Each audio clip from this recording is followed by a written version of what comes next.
Well, let's break down the satellite imagery of the Iranian nuclear sites, as you see here on the big screen, and military sites seized by Israel, and why these specific locations matter in the unfolding West Asia crisis. We begin with the Natanz nuclear facility. Will just be up on the screens. Take it away, Vishal. So what you see on the screen, as Arjun mentioned, is the Natanz facility. This is one of the most key facilities that Iran has in its possession. On top of the screens, you can see the facility that was damaged. It's on the outer ring of the whole facility. As Arjun was mentioning, a lot of these centrifuges have been damaged. The facility itself remains, but you can see the extent of the damage. Well, Natanz is Iran's crown jewel, viewers, for uranium enrichment. Over 50,000 centrifuges are operated right out of this facility, and some are even underground, purportedly in two of its silos. And it's often even called the heart of Iran's ballistic missile ambitions. Moving on, we have Isfahan facility next on your screens. Well, the images tell the story here. On left of the screen is the facility, Isfahan facility, that was not damaged. And on the right, towards the bottom of the screen, you can see on the outer edges, it's been totally demolished. So this is also one of the key facilities of Iran's nuclear program. But the facility largely remains, but there have been significant damages. Totally 4 structures were damaged. Here on the screens, we have some Maxar images that display damages to 2 of the sites there. Now, Isfahan, why is Isfahan important? Well, it's home to Iran's largest nuclear research hub. It was set up way back in 1984 with Chinese assistance. That's right, Beijing actually covered the bill or footed the bill for the Isfahan facility. It sits inside the University of Isfahan and employs nearly 3,000 scientists. Meanwhile, 4 critical buildings were in fact hit at this very nuclear site. Moving on. Now we have the Fordo site. Now, we've been talking about this for a while now. This is one of the most secretive sites in the history of Iran. You can see it's an impenetrable site that Iran has been talking about. You can see just one building on top, and underground this whole structure, underground this area of mountains, there is a structure having that impenetrable Fordo structure. As Vishal mentioned, it's Iran's most secretive nuclear facility, viewers, hidden beneath a mountain. And the talk of the US bunker buster bomb is been happening in relation to this very nuclear establishment that Iran has at the base of a mountain, purportedly. Now, it houses over 1,000 centrifuges. Now, these include the IR-6 machines, which are in fact capable of enriching uranium to 60% purity, as stated by the IAEA in 2023. Meanwhile, it's 160 kilometers away from Tehran, buried hundreds of feet below a mountain.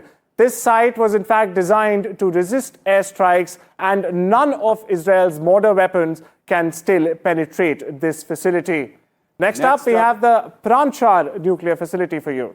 Yeah, on the left, you can see the images that were taken before the damage was done. And on the right, you can see the whole structure, the whole installation has been totally demolished.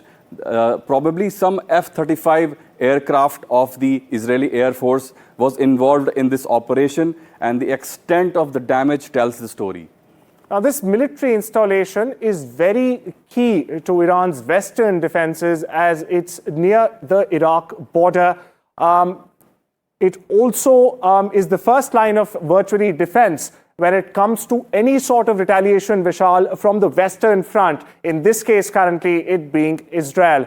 Moving on to the next site we have for you, viewers, the IRGC Ghadar site in Tehran. So as Arjun mentioned, this is the IRGC's Ghadar site. IRGC is Iranian Revolutionary Guard Corps. This is one of the most elite groups that Iran has, and this was one of the facilities that were struck by the Israeli forces. On top of the screen, we have the image encircled there. The whole roof has been removed. Whole roof has been demolished. In this strike as well, some F-35 jet was used. Now, this is a key radar site used, in fact, to detect and respond to aerial threats. It's also a part of Iran's early warning defense grid and is pivotal to Western defenses, especially against Israel in these escalations that we have been noticing in the larger area. Moving focus to the Tabriz missile facility now. Here also you have two images, one saying the story before the sites were struck and one after. And on the bottom of the screens, you can see three sites that have been totally demolished. On the right as well, we have one site that has been encircled for the viewers. You can see the extent of the damage. If you compare with the picture on the top, the site was totally undamaged. On the bottom, it's been almost wiped out. Now, this one's the big deal, actually, Vishal. Located in northwestern Iran, viewers, Tabriz supports long-range missile capabilities of Iran. Now, evidence also suggests it purportedly houses the Shahab 1, 2, and 3 launchers here. And given its range, parts of Eastern and Central Europe could also potentially very well be within striking range, as Tehran has time and again, Vishal, claimed. Moving on to the Mashhad airfield now. So in this particular Mashhad airfield, this is also one of the key airfields that Iran has. On the left, you have the airstrip that was totally undamaged. On the right, the same aircraft was pictured. Only its tail is mentioned there. Only its tail is visible because the rest of the aircraft has been wiped out through a series of strikes. The whole strip has almost been rendered useless through a series of strikes. This has been a very important target for the Israeli Air Forces, as it's Iran's second busiest airport and also a critical asset, viewers, for its Air Force. Now, the Mashhad Air Base, it supports long-range missions extending operational reach across the region. And more importantly, the strike might very well be one of Israel's farthest ever, 23 kilometers away to be precise, and it also draws parallel, in fact, to Israel's 1985 strike on the PLO in Tunis. Now, moving on to the Desful Air Base. Desful is also one of the key areas that Israel has targeted through a series of strikes over the last 6 to 7 days.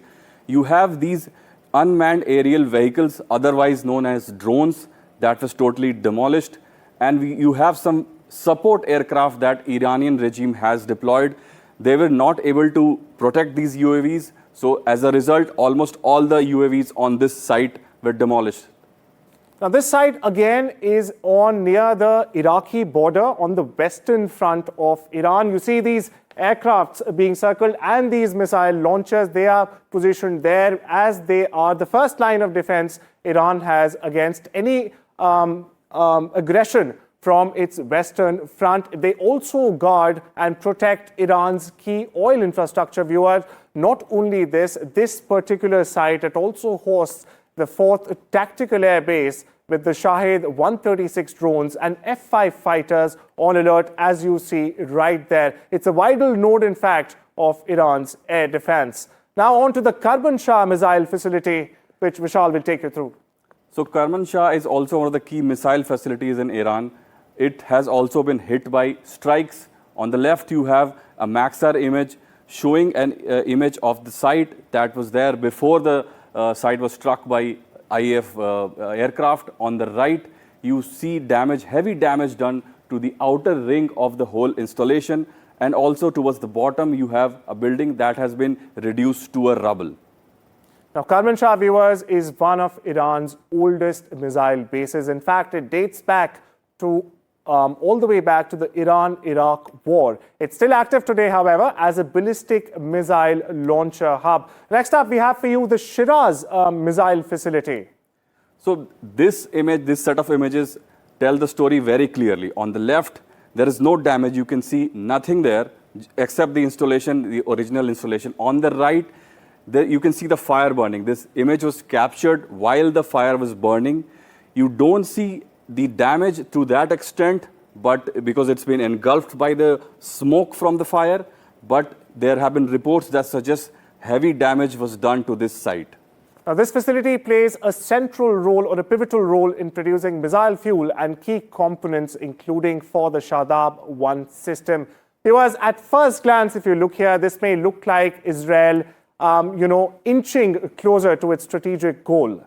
But analysts have been repeatedly warning that Iran's nuclear facilities can bounce back, possibly within a matter of months. And even more concerning, Vishal, is that these strikes may just push Tehran to, in fact, double down on its nuclear ambitions.